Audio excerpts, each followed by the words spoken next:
ఈయన వీడియో అంతా చూస్తా ఉంటే నాకు గుర్తొచ్చింది ఏంటంటే ఎంత అహంకారంతో కేటీఆర్ ఒక మాట అన్నాడు తెలుసా? ఇక్కడ పోటీ చేసే ఒక సన్నాసి ఆ బీజేపీ కూడా అంటుండట, కేసీఆర్ వచ్చినట్టు ఇక చందంపల్లికి వెళ్ళి కామారెడ్డి దాకా మొత్తం భూములని గుంజుకుంటాడు, భూములని వేసుకపోతాడని చెప్తున్నాడు వాడు. ఇక నేను ఒకటే అడుగుతున్నా, కేసీఆర్ గారు ఇక్కడికి వచ్చి మీ భూములు ఎత్తుకపోయేందుకు వస్తాడు, వానికి ఏమైనా నెత్తుందా? వానికి అసలు మెడ మీద ఏమైనా తలకాయ ఉందా? తలకాయ ఉంటే ఆ మెదడు నెత్తిలో ఏమైనా మెదడు ఉందా ఏమన్నా? అసలు వాడెవడో బీజేపీ ఇచ్చే పిపర్మెంట్లకు చాక్లెట్లకు ఆశ పెడదామా? ఎవడో ఒకడు బీజేపీ పోటీ చేస్తా ఉన్నాడు, ఎవడో పేరు కూడా తెలియనట్టు. వానికి తలకాయ ఉందా? మంది నెట్ ఇలా పక్కకు కూర్చున్నాడు కాటిపల్లి వెంకటరమణారెడ్డి. ఇది సరిపోతుందా? ఇంతకంటే ఇంకేమైనా కావాలన్నా? ఇది సరిపోదా? ఎవరినైతే ఆనాడు నువ్వు ఇష్టం ఉన్నట్టుగా నోటికొచ్చినట్టుగా అవమానించినవో ఆయన వచ్చి ఇలా నీ పక్కకు కూర్చున్నాడు. ఏమున్నది ఇంకా నీది?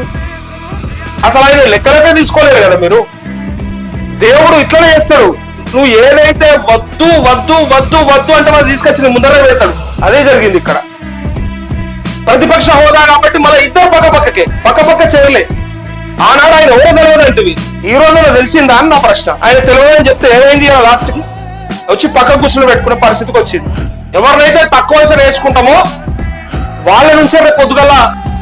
అందుకోసమే కొంచెం ఆలోచనతో ఉండాలి. అందుకే నేను చెప్తాను, అహంకారంతో విర్రవీగితే దేవుడు అలాంటి నాన్నే వంట పెడతానని ఇట్లాంటి ఉదాహరణలు. ఇలా కేటీఆర్ కదే, మా బాబును ఓడగొట్టే మొగడున్నారా కామారెడ్డిలా అనుకున్నాడు, ఇలా వచ్చి పక్కకు కూర్చున్నాడు. ఆయన కనిపిస్తా ఉంది.